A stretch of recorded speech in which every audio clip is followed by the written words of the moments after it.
Hello smarties, welcome to our channel. வாங்க கதைக்குள்ள போகலாம்.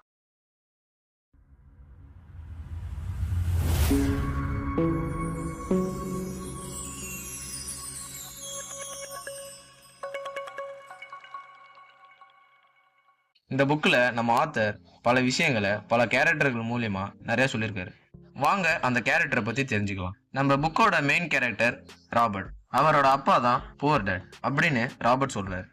ராபர்ட்டோட ஃப்ரெண்டு தான் மைக். மைக்கோட அப்பா தான் ரிச் டேட். இந்த ரெண்டு அப்பாவும் கொடுக்குற அட்வைசஸை வச்சு நம்ம ராபர்ட் அவருடைய வாழ்க்கையில என்னெல்லாம் நடந்ததுன்னு அப்படின்னு சொல்றது தான் இந்த book. Part 1, the rich don't work for money. ஒரு நாள் நம்ம ராபர்ட் சோகமா இருக்கிறத அவங்க அப்பா பாக்குறாரு. என்னாச்சு ராபர்ட்னு கேட்கும்போது, நம்ம ராபர்ட் எங்க ஸ்கூல் ஃப்ரெண்ட்ஸோட பார்ட்டிக்கு என்னையும் என்னோட ஃப்ரெண்ட் மைக்கையும் யாரும் இன்வைட் பண்ணலன்னு சொல்ல, அவங்க அப்பா அதுக்கு ஏன்னு கேட்க, நம்ம ராபர்ட் அதுக்கு நம்ம ஏழையா இருக்கிறது தான் காரணம்னு சொன்னோம். இது நடந்த கொஞ்ச நேரத்துக்கு அப்புறம் நம்ம ராபர்ட் அவங்க அப்பா கிட்ட, அப்பா நம்ம எப்படி பணம் சம்பாதிக்கணும்னு கேட்கறாரு. அவங்க அப்பாவோ ஒரே வார்த்தையில மூளையை யூஸ் பண்ணணும்னு முடிச்சிட்டாரு. இந்த நேரத்தில் நம்ம ராபர்ட்டோட மனசுல இந்த விஷயத்துல அப்பாவுக்கு இவ்வளவுதான் தெரியும் போலன்னு தோணுச்சு. ராபர்ட்டும் அவரோட பெஸ்ட் ஃப்ரெண்டான மைக்கும் சேர்ந்து ஒரு பிசினஸ் ஸ்டார்ட் பண்ணலாம்னு நினைக்கிறாங்க. அதுக்கப்புறம் அக்கம் பக்கத்துல இருக்கிற எல்லாருடைய வீட்டுல இருந்தும் காலியான வேஸ்ட் டூத் பேஸ்ட் டப்பாக்களை கலெக்ட் பண்ண ஆரம்பிச்சு. இதை பார்த்து அவங்க அம்மாவுக்கும் அப்பாவுக்கும் ஒண்ணுமே புரியல. இதை பத்தி அவங்க அம்மா ராபர்ட் கிட்ட கேட்கும்போது, ராபர்ட் எனக்கு ஒரு வாரம் டைம் கொடுங்க, அதை பத்தி நானே சொல்றேன்னு சொன்னாரு. இவங்க கஷ்டப்பட்டு ஒரு வாரமா சேர்த்து வச்சது எல்லாத்தையும் எடுத்து உருக்க ஆரம்பிச்சிடறாங்க. இதை பார்த்த ராபர்ட் அப்பாவுக்கு ஒண்ணுமே புரியாம, நீங்க என்ன பண்றீங்கன்னு கேக்குறாரு. ராபர்ட் இதை வச்சு நாங்க காசு தயாரிக்கிறோம்னு சொல்றாரு. ஓ, ஈயத்தை வச்சு நீங்க சில்லற காசு உருவாக்குறீங்களா? அவங்க அப்பா கேட்க, நம்ம ராபர்ட்டும் ஆமான்னு சொல்ல, இதை பார்த்த ராபர்ட்டோட அப்பா நம்ம சட்டப்படி நீங்க செய்யறது தப்புன்னு சொல்லி கொடுக்குறாரு. அதுக்கப்புறம் நம்ம ராபர்ட்டோட அப்பா, நீங்க ஏன் இதை பத்தி மைக்கோட அப்பா கிட்ட போய் கேட்க கூடாதுன்னு ஒரு ஐடியா கொடுக்குறாரு. இதை கேட்ட உடனே நம்ம மைக்குக்கு ஒரே ஆச்சரியமா இருந்துச்சு. ராபர்ட்டோட அப்பாவும் மைக்கோட அப்பா ஒரு நல்ல பிசினஸ் மேன், அதனால நீங்க அவர்கிட்ட போய் தெரிஞ்சுக்கிறது தான் நல்லதுன்னு சொன்னார். நம்ம ராபர்ட்டும் மைக்கோட அப்பாவை பாக்குறதுக்கு அவர் ஆபீஸ் வெளியில ரொம்ப நேரமா வெயிட் பண்ணிருந்தாங்க. ரொம்ப நேரம் காத்திருந்த அவங்க ரெண்டு பேரையும் உள்ள கூப்பிட்டு, நீங்க ரெண்டு பேரும் பணத்தை பத்தி தெரிஞ்சுக்கணும்னு ஆசைப்படுறீங்களான்னு கேட்டாரு. அதுக்கு நம்ம ரெண்டு பசங்களும் ஆமான்னு சொல்ல, மைக்கோட அப்பா கொஞ்சம் யோசிச்சுட்டு, நான் சொல்றத செஞ்சா நீங்க பணத்தை பத்தி கொஞ்சமாச்சு தெரிஞ்சுக்கலாம், இல்லனா இந்த விஷயத்த இதோட விட்டுருங்க, உங்களுக்கு 10 நிமிஷம் தான் டைம் அப்படின்னு சொல்லிட்டாரு. அதுக்கு நம்ம ரெண்டு பசங்களும் சரின்னு தலையாட்ட, அதை தொடர்ந்து நம்ம மைக்கோட அப்பா அவங்க ரெண்டு பேர்கிட்ட ஒவ்வொரு வாரமும் சனிக்கிழமை நீங்க ரெண்டு பேரும் என் கடையில வந்து வேலை செய்யணும்னு சொன்னாரு. அதே சனிக்கிழமையில நான் ஃபுட்பால் விளையாட போவேனேன்னு நம்ம ராபர்ட் யதார்த்தமா சொல்ல, மறுபடியும் ஒரு குரல், வேணும்னா எடுத்துக்கோங்க, வேணான்னா விட்டுடுங்க அப்படின்னு கேட்க, ராபர்ட்டும் அதுக்கு ஒத்துக்கிட்டு சனிக்கிழமையில சூப்பர் மார்க்கெட் வேலைக்கு போக ஆரம்பிச்சிட்டார். நம்ம ராபர்ட்க்கு சூப்பர் மார்க்கெட்டில் என்ன வேலைன்னா, தூசி படிஞ்சிருக்கிற எல்லா பொருளையும் க்ளீன் பண்ணி வைக்கிறது தான் வேலை. அதுக்கு ஒரு மணி நேரத்துக்கு 10 ரூபாய் சம்பளம். வாரம் விளையாடுற ஃபுட்பால் மேட்சை கூட விட்டுட்டு ராபர்ட்டும் மைக்கும் இந்த வேலைக்காக ரொம்ப உழைக்கிறாங்க. அவருடைய அன்றாட வேலையில் கிடைக்கிற சம்பளத்தில் ராபர்ட் வீட்டுக்கு போகும்போது தினமும் காமிக்ஸ் புக்ஸ் வாங்கிட்டு போகிறாரு. ஒரு கட்டத்தில் ராபர்ட்க்கு அவர் செய்கிற வேலை பிடிக்காம போகுது. அதனால அடுத்த நாளே அவர் மைக்குக்கு ஃபோன் பண்ணி சொல்லும் போது மைக் இதை கேட்ட உடனே விழுந்து சிரிக்கிறாரு. மைக் சிரிக்கிறத கேட்ட உடனே ராபர்ட்க்கு கோவம் வந்துடுச்சு. ராபர்ட் உடனே என்ன பண்ணாருன்னா மைக் கிட்ட, ஏன் சிரிக்கிற அப்படின்னு சொல்லிட்டு கேட்டாரு. அதுக்கு நம்ம மைக், நீ இந்த மாதிரி தான் சொல்லுவேன்னு எங்கள் அப்பா ஏற்கனவே சொன்னார்னு சொன்னார். அதுக்கு நம்ம ராபர்ட், இது உங்கள் அப்பாவுக்கு முன்னாடியே தெரியுமா அப்படின்னு கோவமாக கேட்டார். அதுக்கு நம்ம மைக், அதை நீ அவரை நேரில் பார்க்கும்போது அவரே சொல்கிறேன்னு சொல்லியிருக்காரு அப்படின்னு சொன்னார். அந்த வாரம் சனிக்கிழமை ராபர்ட் மைக்கோட அப்பாவை பார்க்கறதுக்கு அவரோட ஆஃபீஸ்க்கே போகிறாரு. மைக்கோட அப்பாவும் ரொம்ப நேரம் ராபர்ட்டை காக்க வச்சுட்டு கடைசியாக உள்ளேயும் கூப்பிட்றாரு. கடைசியாக உள்ளேயும் கூப்பிடும்போது நம்ம ராபர்ட் ஒரு வழியாக உள்ளே போய் மைக்கோட அப்பாவை மீட் பண்ணும்போது மைக்கோட அப்பா, நீ இந்த வேலையை விட போறியா அப்படின்னு கேட்குறாரு. அதுக்கு நம்ம ராபர்ட் ஆமான்னு சொல்ல, மைக்கோட அப்பாவும் ஏன்னு கேட்குறாரு. அதுக்கு நம்ம ராபர்ட், நீங்கள் பணம் சம்பாதிக்கிறத பற்றி சொல்லித்தரேன்னு என்னை ஏமாத்துறீங்க. ஒன்று நான் செய்கிற வேலைக்கு எனக்கு சம்பளத்தை உயர்த்தி கொடுங்க, இல்லைனா எனக்கு எப்படி பணம் சம்பாதிக்கிறதுன்னு நேரடியாக சொல்லுங்கள். நீங்கள் செய்கிறது எவ்வளோ பெரிய விஷயம் தெரியுமா, அது சைல்டு லேபர். எங்கள் அப்பா எங்ககிட்ட இதை சொல்லியிருக்காரு அப்படின்னு நம்ம ராபர்ட் மிரட்டுற தோணியில் சொல்கிறாரு. நம்ம மைக்கோட அப்பாவும் ராபர்ட் கிட்ட, நான் உனக்கு எதுவுமே சொல்லித்தரலன்னு நீ எதை வச்சு சொல்கிறேன்னு கேட்குறாரு. அதுக்கு நம்ம ராபர்ட், ஆமாம், நீங்கள் என்னை கூட்டு வச்சு எனக்கு காசை பற்றி நீங்கள் எதுவுமே பேசலையே, ஜஸ்ட் கற்றுத்தரேன்னு மட்டும்தானே சொன்னீங்க அப்படின்னு நம்ம ராபர்ட் கேட்க, மைக்கோட அப்பாவும், நான் உனக்கு கற்றுத்தரேன்னு தான் சொன்னேன், உட்கார வச்சு கிளாஸ் எடுக்கிறேன்னு சொல்லவே இல்லை. சரி, இப்போ என்ன பண்ண போற அப்படின்னு மைக்கோட அப்பா கேட்க, நம்ம ராபர்ட், வேலையை நான் விட போறேன் அப்படின்னு சொல்றாரு. மைக்கோட அப்பா சிரிச்சுக்கிட்டே, என்கிட்ட வேலை செய்யற எல்லாருமே இப்படிதான் சொல்றாங்க, நீ இதை தான் கத்துக்கிட்டியா அப்படின்னு கேட்கும்போது நம்ம ராபர்ட், ஆமா, எனக்கு நீங்க தான் பிரச்சனையே. நான் இந்த வேலையை விட்டுட்டு எனக்கு இன்னும் நல்ல சம்பளம் கொடுக்குற வேலையா பார்த்து நான் போய் சேர போறேன் அப்படின்னு சொல்றாரு. இதை கேட்ட மைக்கோட அப்பாவும், ஓ நீ அதிகமா சம்பாதிச்சுட்டா உனக்கு எந்த பிரச்சனையும் இல்லைன்னு நினைக்கிறியா அப்படின்னு கேட்கிறாரு. அதுக்கு ராபர்ட்டும், ஆமா முடிஞ்சிருமே, ஏன் இல்லையா? மைக்கோட அப்பாவும் ராபர்ட் கிட்ட, உன் அப்பா கூட தான் உன்னை விட அதிகமா சம்பாதிக்கிறாரு, ஆனா அவருக்கு ஏத்த மாதிரி செலவு இருந்துட்டு தானே இருக்கு, அப்போ எதுதான் என் பிரச்சனையை தீர்க்கும் அப்படின்னு ராபர்ட் கேக்குறாரு. இப்போ சொன்ன பாத்தியா, பிரச்சனை என்னன்னு கண்டுபிடிச்சு அதுக்கான சொல்யூஷனையும் கண்டுபிடிக்கணும். வெளில இருக்கிறது தான் பிரச்சனைன்னு பாத்தீங்கன்னா கடைசி வரைக்கும் இந்த ட்ராப்குள்ள மாட்டிக்கிட்டு ஓடிட்டு தான் இருப்ப. ஆனா நம்ம கிட்டயும் ஒரு பிரச்சனை இருக்குன்னு நீ தெரிஞ்சுக்கிட்டனா அதை மாத்திக்கிட்டு நீ முன்னேறிக்கிட்டே இருப்ப. மைக்கோட அப்பா சொல்ல, இதுக்காக தான் அந்த 1 மணி நேரத்துக்கு 10 ரூபா சம்பளமான நம்ம ராபர்ட்டும் சிரிச்சுக்கிட்டே கேட்குறாரு. ஆமா, சாதாரணமாக இதை சொல்லியிருந்தா நீ கேட்டிருப்பியா? நீ இவ்வளோ வேலையும் செஞ்சு முடிச்சுட்டு என்கிட்ட வந்து உட்காந்து இதை கேட்கும்போது தான் நீ இதை முழுசாக கற்றுக்கிட்டேன்னு தெரியுது. இங்கே இருக்கிற எல்லாருக்கும் அவங்க தகுதி என்ன, தேவை என்னன்னு தெரிஞ்சுக்காம அவங்க காசை வச்சு என்ன செய்யலாம் அப்படின்றதையும் யோசிக்காம எல்லாரும் இந்த பண சுழற்சியில் மாட்டிக்கிட்டு தவிக்கிறாங்க. ஆனால் ஒரு பணக்காரன் இப்படி வாழ மாட்டான். ஒரு பணக்காரன் பணத்துக்காக வேலை செய்ய மாட்டான். ஏழையும் நடுத்தர மக்களும் மட்டும்தான் என்னைக்கும் பணத்துக்காக வேலை செய்யறது. அதுவே ஒரு பணக்காரன் பணத்தை அவனுக்காக வேலை செய்ய வைப்பான். இந்த ஒரு தகுதிக்காகவே யாருமே அவன் தகுதிக்கு ஏற்ற மாதிரி வாழ்றதில்ல. அப்போ இங்க யாருக்குமே அவங்க தேவைக்கான சம்பளம் கிடைக்கிறது இல்லையான்னு நம்ம ராபர்ட்டும் கேட்கிறாரு. கண்டிப்பா கிடைக்கிறது இல்ல. ஏன்னா அதுல ஒரு பங்கு கவர்மெண்ட் எடுத்துக்கும். எல்லாத்தையும் எப்படி கவர்மெண்ட் எடுத்துக்கும் அப்படின்னு நம்ம ராபர்ட் கேட்க, மைக்கோட அப்பாவும், எல்லாத்துக்கும் இங்க டாக்ஸஸ் இருக்கு, இங்க சம்பாதிக்கிறதுக்கும் டாக்ஸ் கட்டணும், செலவு பண்றதுக்கும் டாக்ஸ் கட்டணும், ஏன் செத்தா கூட டாக்ஸ் கட்டணும் அப்படின்னு நம்ம மைக்கோட அப்பா சொல்றாரு. அப்போ பணக்காரங்களும் டாக்ஸ் கட்டுறது இல்லையா அப்படின்னு நம்ம ராபர்ட் கேட்க, மைக்கோட அப்பாவும் ஆமான்னு சொல்றாரு. இங்க ஏழையும் நடுத்தர மக்களும் மட்டும்தான் டாக்ஸ் கட்டுறாங்கன்னு நம்ம மைக்கோட அப்பாவும் சொல்லி முடிச்சுட்டு அவரோட வேலையை பார்க்க ஆரம்பிக்கிறாரு. இதை கேட்ட ராபர்ட் கொஞ்சம் குழப்பத்துல இருக்க, மைக்கோட அப்பாவும், நீ ரொம்ப குழப்பிக்க வேண்டாம், நான் உனக்கு சொல்லித்தரேன், ஆனா கொஞ்சம் தூரத்துல இருந்து சொல்லித்தரேன் அப்படின்னு சொல்றாரு. நம்ம மைக்கோட அப்பா, நீ இனிமே சாட்டர்டே ஒர்க்கு கண்டினியூ பண்ணணும், ஆனா உனக்கு சம்பளம் எதுவும் கொடுக்க மாட்டேன் அப்படின்னு சொல்லிட்டாரு. ராபர்ட்டுக்கு ஒரு செகண்ட் ஒண்ணுமே புரியாம, நீங்க என்ன சொன்னீங்க அப்படின்னு கேட்க, நீ நினைச்சது கரெக்ட், நான் அதை தான் சொன்னேன் அப்படின்னு நம்ம மைக்கோட அப்பா சொல்றேன். இனிமே நீ சம்பளம் இல்லாம தான் வேலை செய்யணும்னு நம்ம மைக்கோட அப்பா சொல்ல, நம்ம ராபர்ட் ஏன்னு கேட்க, அதுக்கு நம்ம மைக்கோட அப்பா, ஒன்று நீ அந்த 10 ரூபாய்க்காக வேலை செய், இல்லைனா எனக்கு இந்த வேலை வேணான்னு விட்டுட்டு போயிடு அப்படின்னு மைக்கோட அப்பாவும் சொல்றாரு. நம்ம ராபர்ட்டும் அவங்க அப்பாவுக்கு தெரியாம அந்த வேலையை கண்டினியூ பண்ண ஆரம்பிக்கிறார். அதை தொடர்ந்து ராபர்ட்டும் மைக்கும் தொடர்ச்சியா அவங்க அந்த வேலையை செஞ்சுக்கிட்டு இருக்க, ஒரு நாள் மைக்கோட அப்பா அவங்க 2 பேரையும் பார்க்க வர்றாரு. மைக்கோட அப்பா ராபர்ட்டையும் மைக்கையும் பார்த்து, நீங்க என்ன கத்துக்கிட்டீங்க அப்படின்னு கேட்குறாங்க. அவங்க 2 பேரும் அதுக்கு ஒண்ணுமே தெரியாம முழிச்சிட்டு இருக்காங்க. அதுக்கடுத்து மைக்கோட அப்பா, இனி உங்களுக்கு 1 மணி நேரத்துக்கு 25 ரூபான்னு சொல்றாங்க. இதை கேட்டு திகச்சு நின்ன ராபர்ட்டும் மைக்கும், மைக்கோட அப்பா, ராபர்ட் இப்போ உனக்கு சந்தோஷம் தானே அப்படின்னு கேட்குறாரு. இதை கேட்ட ராபர்ட்க்கும் உள்ளுக்குள்ள அவ்வளோ சந்தோஷம். அந்த ஆஃபரை எடுத்துக்கணும்னு அவருக்கு தோணுது. ஆனா அவர் வேண்டான்னு சொல்லிடுறாரு. அந்த ஆஃபர் 50 ரூபாயா மாறுது. ஆனா எந்த பதிலும் இல்லை. 100 ரூபாயா மாறுது. அங்கேயும் எந்த பதிலும் இல்லை. 200 ரூபாயா கூட மாறுச்சு. இதை கேட்ட ராபர்ட்க்கு மனசுக்குள்ள நிறைய கனவுகள் ஓடி வரும். அவருக்கு பிடிச்ச நிறைய விஷயங்களை அவர் வாங்கலான்னு நினைக்கிறாரு. ஆனா என்ன காரணம் தெரியல, அவருடைய உள்ளுணர்வு எல்லாத்தையும் தடுக்குது. இப்படியே போக ஒரு கட்டத்துல 1 மணி நேரத்துக்கு 500 ரூபான்னு சொல்லி முடிக்கிறாரு. அப்படி இருந்தும் அந்த சைலன்ஸ் நீடிச்சுட்டே தான் இருக்கு. ராபர்ட்க்கு இப்ப கிடைக்கிற சம்பளம் அவங்க அப்பாவை விட அதிகம்னே தெரியுது.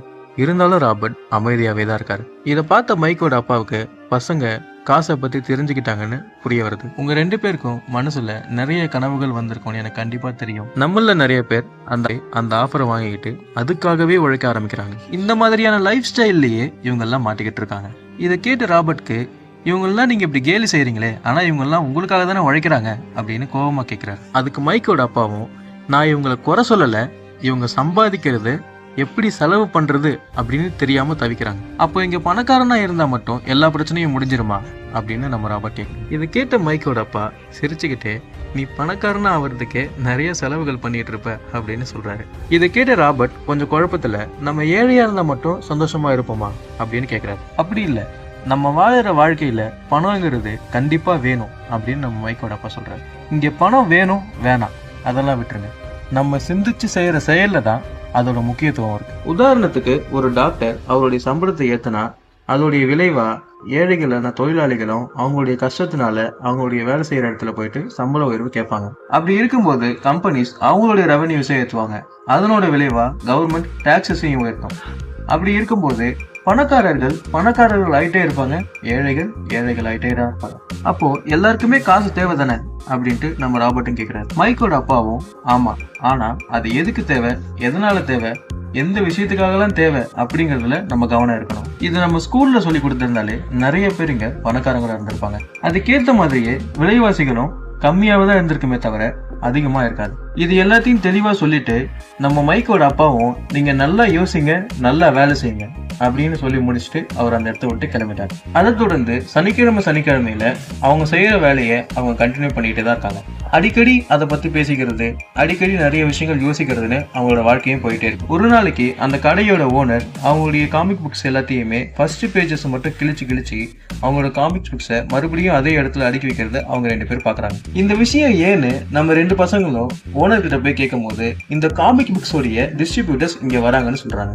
டிஸ்ட்ரிபியூட்டர்ஸும் அந்த கடைக்கு வந்திருக்க நம்ம 2 பசங்களும் போயிட்டு இந்த காமிக்ஸ் புக்ஸை நாங்க எடுத்துக்கலாமா அப்படின்னு கேட்கறாங்க. நீங்க இந்த கடையில வேலை செய்யற வரைக்கும் நீங்க இந்த காமிக்ஸ் புக்ஸ் எல்லாத்தையும் எடுத்து படிக்கலாம், ஆனா வெளியில கொண்டு போய் விற்க கூடாது அப்படின்னு டிஸ்ட்ரிபியூட்டர்ஸ் சொல்ல நம்ம ராபர்ட்டும் மைக்கும் இன்னும் நல்ல வேலை செய்ய ஆரம்பிக்கிறாங்க. அதுக்கான பலனா அவங்க அந்த காமிக்ஸ் புக்ஸையும் வாங்கிக்கிறாங்க. இன்னும் 5-6 கடையிலையும் போய் அதே மாதிரி வேலை செய்யவும் ஆரம்பிக்கிறாங்க. இந்த மாதிரி சேர்த்து வைக்கிற காமிக்ஸ் புக்ஸ் எல்லாத்தையுமே மைக்கோடைய வீட்டு பேஸ்மெண்ட்ல ஒரு லைப்ரரி மாதிரி ஃபார்ம் பண்றாங்க. அதுக்கான அந்த லைப்ரரியில புக்கு படிக்கணும்னா 2 மணி நேரத்துக்கு 10 ரூபாய் அப்படின்னு சொல்றாங்க. சராசரியா ஸ்கூல் பசங்களால 2 மணி நேரத்துக்கு குறைஞ்சது ஒரு 5 புக்கு படிக்க முடியும்னா அங்க புக்ஸுக்கே நிறைய டிமாண்ட்ஸும் ஏற்படுது. மைக்கோட சிஸ்டர் கூட இவங்க 2 பேருக்கும் ஹெல்ப் பண்றதுக்கு ரெடியா இருந்தாங்க. மைக்கோட சிஸ்டரும் இது எல்லாத்தையுமே பார்த்துக்கிட்டாங்க. இதனோட விளைவா ராபர்ட்டுக்கும் மைக்குக்கும் சராசரியா ஒரு வாரத்துக்கு 1000 ரூபாய் வரைக்கும் ரெவன்யூ வருது. மைக்கோட சிஸ்டரும் இதுக்கு ஹெல்ப் பண்ணதுனால அதுல பாதி மைக்கோட சிஸ்டருக்கு போகுது. ஒருவேளை ராபர்ட்டும் மைக்கும் அங்க இல்லனா கூட அவங்களோட பிசினஸ் அங்க நடந்துட்டு தான் இருந்துச்சு. இதுல ஒரு சில தவிர்க்க முடியாத பிரச்சனைகள் வந்ததுனால ராபர்ட்டும் மைக்கும் இந்த விஷயத்த பாதியிலே நிறுத்த வேண்டியதாச்சு. அது மட்டும் இல்லாம சோகமான விஷயம் என்னன்னா அவங்க வேலைக்கு போகிறதையும் பாதியிலே நிறுத்த வேண்டியதாயிடுச்சு. இதை கேட்ட மைக்கோட அப்பாவும் பயங்கரமா இம்ப்ரெஸ் ஆகி உங்ககிட்ட ஒரு சில விஷயங்கள் பேசணும்னு அவங்க 2 பேரும் கூப்பிடுறாரு. இதுல இருந்து ராபர்ட் அவருடைய பணக்கார அப்பா அவருக்கு ஒரு விஷயத்த கத்து கொடுத்திருக்காரு அப்படிங்கறத புரிஞ்சுக்கிட்டாரு.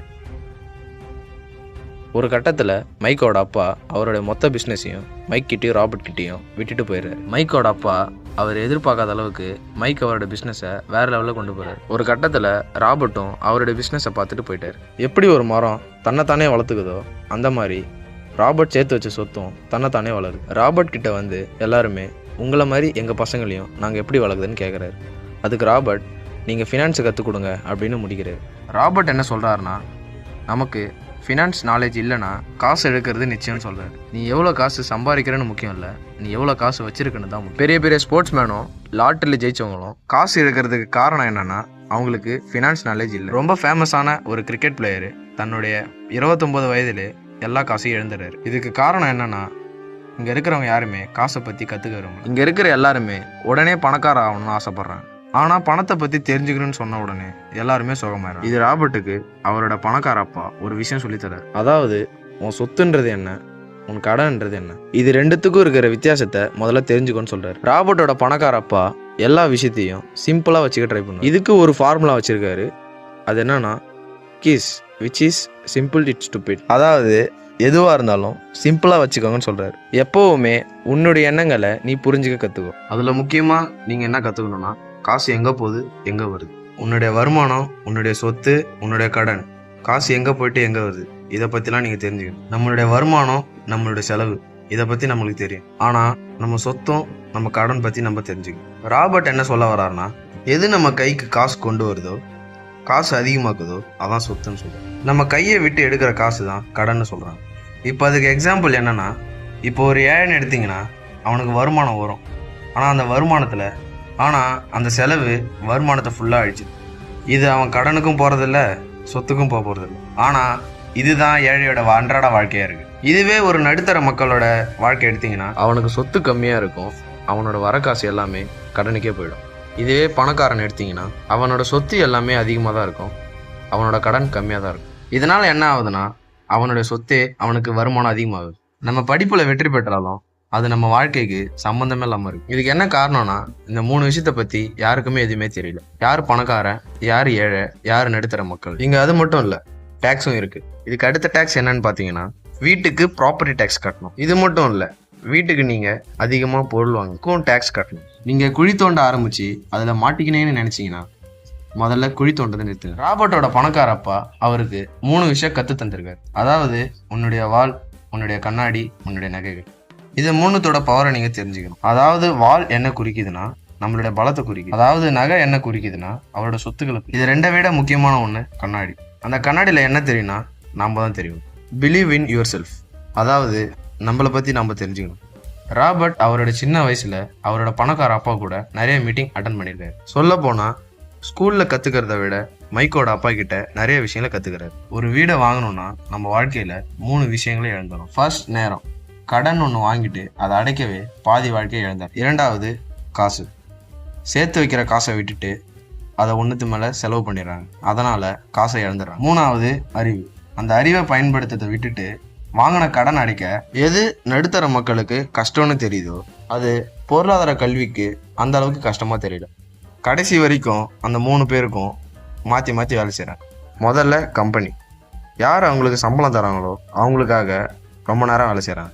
இவங்க நமக்காக வேலை செய்கிறோன்னு நினச்சிட்டு மற்றவங்களோட கனவுக்காக வேலை செஞ்சுட்டு இருக்காங்க. 2வது, கவர்மெண்ட். எப்போவுமே கவர்மெண்ட்டுக்காக டேக்ஸ் கட்டியே அவங்க வாழ்க்கையை வாழ்ந்துட்டு இருக்காங்க.